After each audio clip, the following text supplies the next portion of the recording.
Mike.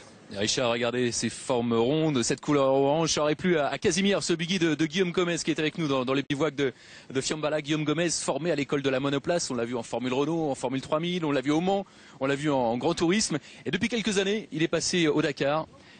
Et pour votre grand retour, c'est votre grand retour après 11 ans d'absence, eh bien vous vivez une expérience assez particulière, une belle galère en première semaine. Oui, c'est la première semaine qui a été très dure. On a rencontré un maximum de problèmes sur la voiture. Une voiture très performante, mais beaucoup de petits problèmes de fiabilité.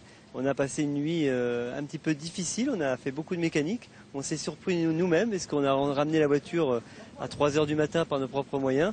Donc ouais, première expérience en Amérique du Sud.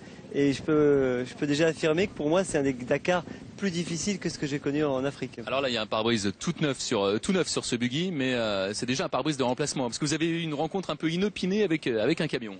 Oui, effectivement, quand on part au Dakar dans les 100e place, pour remonter, c'est difficile, le fèche-fèche. Un camion s'était stoppé à l'entrée d'un danger 2. On ne l'a pas vu, il n'avait pas mis d'avertisseur et on a pris le camion à 40 km/h. Alors quand on a fréquenté les circuits dans sa jeunesse, comment on passe justement du bac à d'une monoplace ou d'une voiture de tourisme à ces buggy assez impressionnants? Ça n'a rien à voir en question pilotage.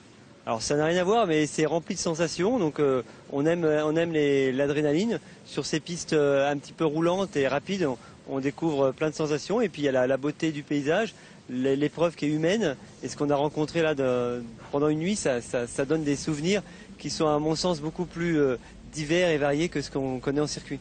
Alors Guillaume, il y en a un autre qui apprend vite et bien du côté de la catégorie moto, Christian Choupin, c'est l'américain Kurt Caselli.